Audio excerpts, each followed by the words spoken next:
नमस्कार, आप देख रहे हैं पंजाब केसरी.com और मैं हूं आपके साथ रूही।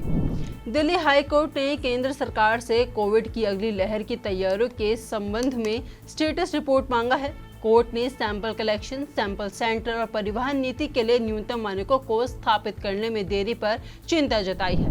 न्यायमूर्ति गिरीश कठपालिया ने कहा कि हालांकि यह विश्वास है कि आवश्यक कदम और प्रोटोकॉल लागू हैं, लेकिन इन्हें आधिकारिक तौर पर रिकॉर्ड में लाया जाना चाहिए। मामले की अगली सुनवाई 18 जुलाई को होगी। कोर्ट ने 28 मई के आदेश में कहा था कि कोविड-19 की अगली महामारी अभी तक खत्म नहीं हुई है और समुदाय में सक्रिय है। ऐसे में 30 मई 2023 की बैठक के बाद उठाए गए कदमों में किसी भी कमी को गंभीरता से लिया जाना चाहिए। कोर्ट ने केंद्र से तत्काल मानक संचालन प्रक्रियाओं (SOP) को अंतरिम रूप से देने और लागू करने की मांग की। यह मामला डॉक्टर रोहित जैन द्वारा दायर एक अवमानना याचिका पर सुनवाई के दौरान सामने आया, जिसमें उन्होंने 27 जनवरी 2023 के हाई कोर्ट के एक आदेश का पालन न करने का आरोप लगाया था। उस आदेश में केंद्र और जैन की याचिका को एक प्रतिनिधित्व के रूप में मानकर 12 सप्ताह में तर्कसंगत निर्णय लेने का निर्देश दिया गया था। जैन ने दावा किया कि आदेश के बावजूद सैंपल कलेक्शन, सैंपल सेंटर और परिवहन के लिए न्यूनतम मानकों पर कोई दिशा निर्देश तैयार नहीं किए गए।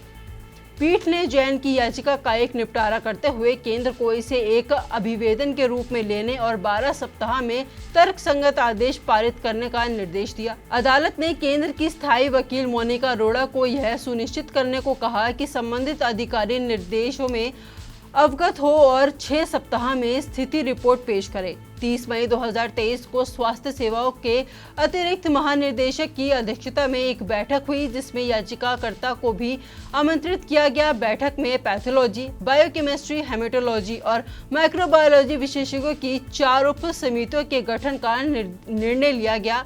इन समितियों को नमूना संग्रह केंद्रों और परिवहन नीति के लिए मानक प्रक्रियाएं और भंडारण दिशा निर्देश तैयार करने थे। अदालत ने पाया कि केंद्र ने बैठक के निर्णयों पर उप समितियों की प्रगति पर कोई अपडेट नहीं दिया। हालांकि प्रथम दृष्टया उप समितियों के गठन के निर्णय के आधार पर अवमानना याचिका कायम न रहने की बात की गई।